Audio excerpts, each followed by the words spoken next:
আজকের আলোচনার বিষয় হলো আপনি কিভাবে আপনার রাগ কন্ট্রোল করবেন। দেখুন, মানুষ মাত্রই আবেগ আছে। আবেগ, বুদ্ধি, জ্ঞান, চিন্তা করার ক্ষমতা যদি না থাকতো তাহলে মানুষ উন্নততর জীব হতো না।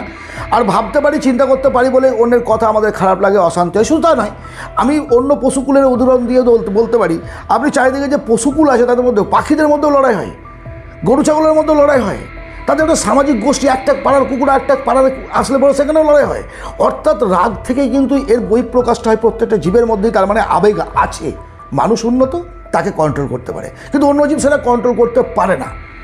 আজকের আলোচনার বিষয়ের দুটো ভাগ আপনি করে নেন। রাগের দুটো জায়গা আছে, একটা হচ্ছে পারিবারিক অর্থাৎ চার দেওয়ালের মধ্যে, আর একটা হচ্ছে সামাজিক চার দেওয়ালের বাইরে। প্রথমে আলোচনা করছি চার দেওয়ালের মধ্যে যে রাগ, অর্থাৎ বাবা মা, সন্তান, বউ, এদের সঙ্গে, পরিবারের সঙ্গে যদি কোনো কারণে আপনি রাগান্বিত হন, সেই ক্ষেত্রে আপনি কি করবেন? সাইলেন্ট।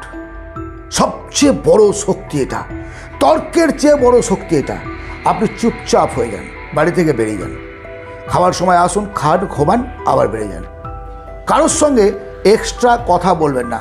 এই যে হাসি খুশি মানুষটা হঠাৎ করে এত পরিবর্তন, পরিবারের প্রত্যেকটা মানুষের মধ্যে তখন একটা টেনশন ক্রিয়েট হলো, কৃত্রিম টেনশন ক্রিয়েট হবে। কিভাবে তাকে স্বাভাবিক করা যায়, তারা সকলে মিলে আপনাকে চেষ্টা করবে আগের মানসিক অবস্থায় ফিরিয়ে আনতে। আপনি কিন্তু মনে মনে হাসছেন, অভিনয় করছেন, আপনি তো অভিনয় করছেন। কিন্তু এই রাগটা যদি বাইরের কোনো কারণে হয়, বাইরের লোকের দ্বারা হয়, এবার আপনি কি করবেন? একটা মারাত্মক পরিস্থিতি যেখানে হয়, প্রথমে বলবো সেখানেও সাইলেন্ট। কারণ বুদ্ধিমানের সঙ্গে রাগান্বিত হয়ে তর্ক করবেন না, সেখানে কিছু পাবেন। বোকার সঙ্গে, মূর্খের সঙ্গে তর্ক করবেন না, কারণ আপনি তাকে তর্কে হারাতে পারবেন না। আপনি তর্ক করবেন না কোনো মাস্তান খচ্চর মানুষের সঙ্গে, কারণ থাপ্পড় খেতে হবে। এক্ষেত্রেও সাইলেন্ট হতে হবে। আপনি সেই স্থান যত দ্রুত সম্ভব ত্যাগ করে চলে আসুন, আয়নার সামনে দাঁড়ান, নিজের চেহারাটাকে একবার দেখুন যে রাগলে মানুষের চেহারা কেমন হয়। জোরে জোরে শ্বাস নিন। অক্সিজেন হলো জাস্ট লাইক এ এসি, আমাদের ব্রেনকে কুলিং পাওয়ার দেয় অক্সিজেন। যত বেশি শ্বাস নেবেন আর ছাড়বেন, অক্সিজেন তত বেশি শরীরের মধ্যে ঢুকবে, মস্তিষ্ক ঠান্ডা হবে।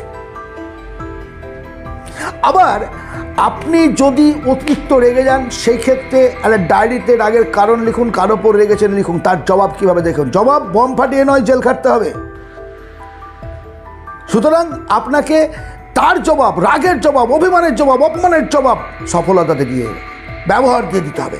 এমন আচরণ করবেন, এমন কাজ করবেন যেন ওই ব্যক্তি এসে আপনার কাছে ক্ষমা চাইতে বাধ্য হয়।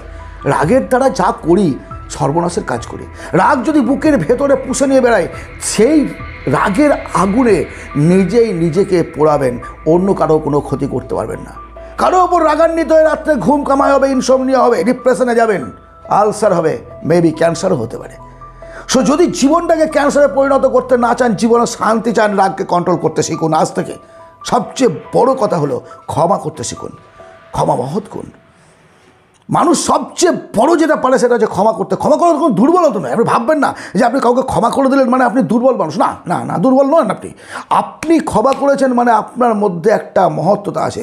পৃথিবীর মহান মানুষেরা সারা জীবন ক্ষমা করার কথা বলে এসছেন। সারা জীবন প্রত্যেকটা ধর্মের মহাপুরুষদের বাণী হলো মানুষকে ভালোবাসো, মানুষকে ক্ষমা করো। আজকের এই আলোচনাটি কেমন লাগলো একটু কমেন্টে জানাবেন।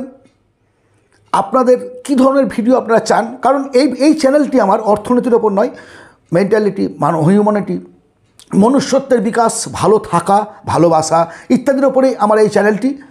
আর টাকা, মানি ম্যানেজমেন্ট, বিজনেস ইত্যাদির ওপরে আর সঞ্জীব চক্রবর্তী মোটিভেশন চ্যানেল আছে, সেখানে গিয়ে আপনারা সেই বিষয়গুলো জানতে পারবেন।